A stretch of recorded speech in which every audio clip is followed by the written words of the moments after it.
일석삼조네요. 엄청. 그렇죠. 그래서 저는 너무 적극 추천하는 방법입니다.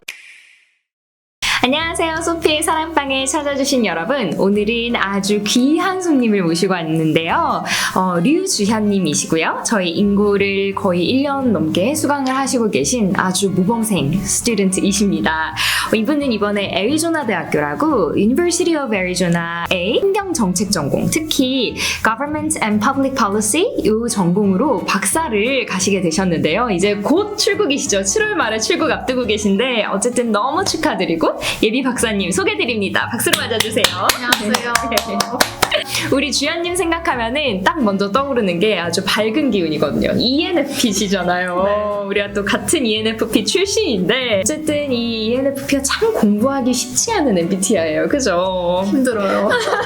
엉덩이 붙이기를 하는 게 얼마나 힘든지 아시죠? 근데 그 힘듦을 떨치고 아주 또 여러 군데 합격을 하셨어요. 그래서 합격은 어디 하셨는지 먼저 한번 소개하고 가실까요? 네 군데 합격을 했고요. 첫 번째는 애리조나 대학교, 두 번째는 버지니아 공대, 세 번째는 오레곤 주립대, 네 번째는 미시간 공대입니다. 결국 어디로 정하셨죠? 결국 애리조나 대학교로 결정을 했어요. 우리가 어떻게 이 학교를 정하게 됐는지 좀 먼저 설명해 주시면 감사드리겠습니다. 기준은 크게 세 가지 정도 있고요. 첫 번째는 리서치 핏, 두 번째는 장학금, 세 번째는 학교 랭킹.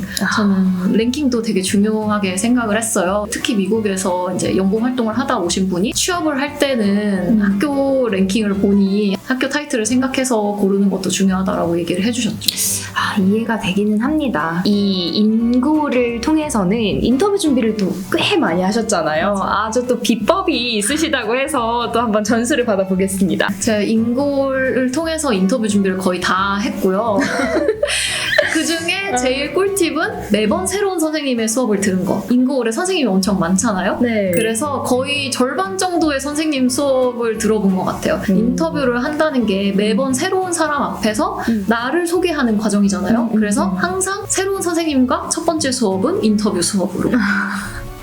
정말 사실 근데 이게 케미가 잘 맞는 분도 있고 또 아닌 분도 계실 거잖아요. 맞아요. 그 연습이 또 좀 중요했을 것 같긴 하네요. 맞아요. 그래서 새로운 선생님은 나랑 티키타카가 잘 될지 안 될지 모르잖아요. 교수님도 마찬가지죠. 나랑 케미가 잘 맞는 분 있고 아닌 분이 있으니까 케미가 잘 맞는 분과는 어떻게 얘기할지, 안 맞는 분과는 어떻게 얘기할지를 새로운 선생님과 수업을 들으면서 연습을 한 거죠. 그리고 이게 시간대가 다양하다 보니까 인터뷰를 10시에 한다. 그러면 9시에 수업을 들었어요.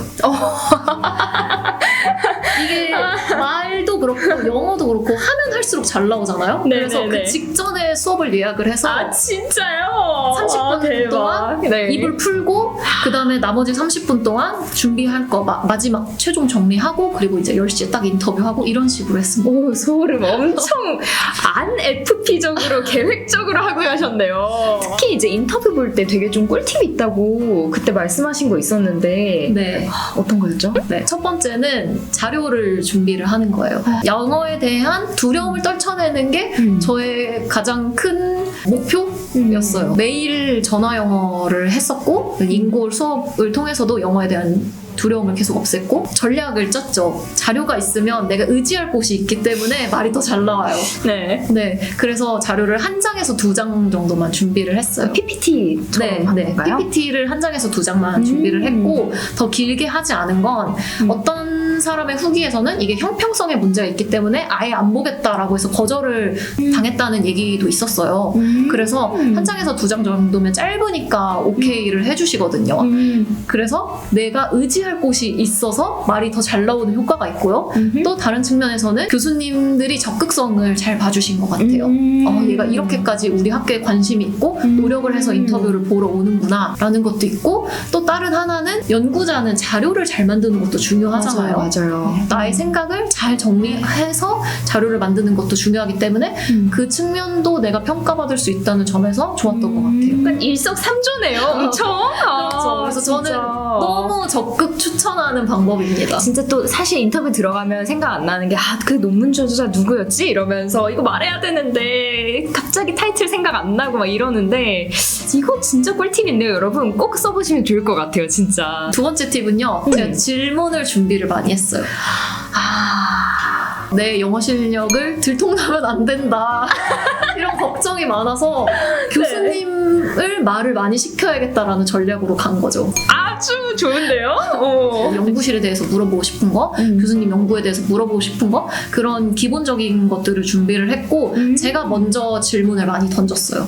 나의 이야기를 섞어서 전달을 한 거죠. 예를 들어서 저는 연구실에 석사를 할 때는 질적 연구 방법을 많이 했는데 졸업 논문 할 때만 양적 방법을 썼고요. 앞으로 이제 데이터가 중요하기 때문에 양적 연구를 앞으로 공부할 예정이에요. 그래서 저는 이 두 가지를 다 다루는 교수님한테 가고 싶었고 교수님이 어떤 연구를 해온 학생을 선호하는지를 확인을 해야 됐어요. 그래서 질문을 할 때 저는 지금까지 질적 연구를 해왔고 이만큼 양적 연구 경험이 있고 앞으로 양적 연구를 할 계획인데 교수님은 어떤 타입의 학생을 더 선호하시나요? 이렇게 나의 정보를 전달을 하면서 질문을 던진 거죠. 와, 그거 엄청 전략적인데요?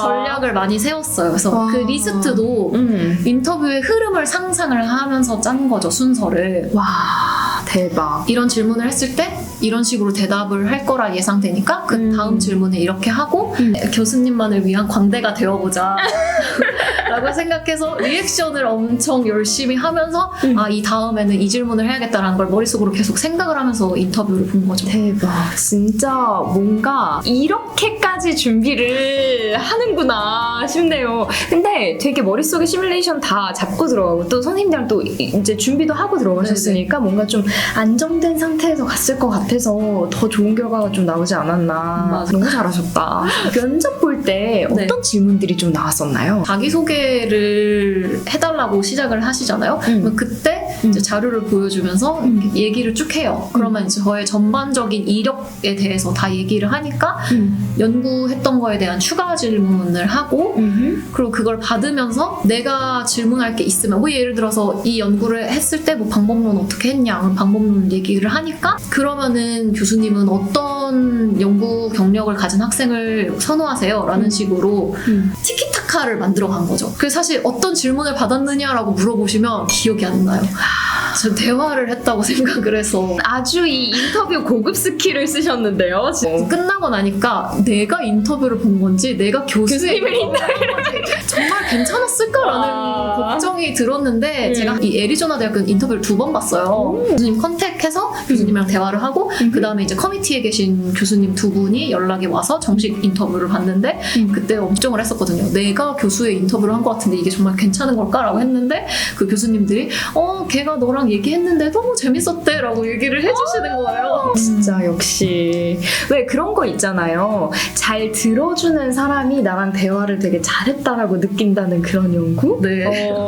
그거 쓰신 거 아니에요? 아주? 그런 것 같아요. 이 인터뷰까지 가기가 정말 쉽지 않았었잖아요, 우리가. 요거 한번 좀 나눠보실 수 있을까요? 저는 일을 하다가 중간에 이제 퇴사를 하게 됐었고 그게 3월 중순이었어요. 그래서 3월 중순에 퇴사를 할 예정이니까 3월 달부터 영어 공부에 워밍업을 시작을 했고요. 인강을 들으면서 그리고 4, 5, 6, 7월 첫째 주까지 토플을 했어요. 엄청 오래 하셨어요, 진짜. 저는 생각보다 점수가 너무 안 올라서 이게 엄청까지인지도 체감이 안 됐었거든요. 1.1점이 쉽지 않습니다. 맞아요. 진짜. 그래서 만족스러운 점수는 아니었지만 100점이 목표인데 100점은 못 넘겼어요. 아쉽게도. 어쨌든 다음에 할 게 많으니까 7월 첫째 주까지 하겠다고 결정을 했고 그때까지 마무리를 했고 그 다음 단계로 넘어갔어야 됐는데 그런데 놀았어요.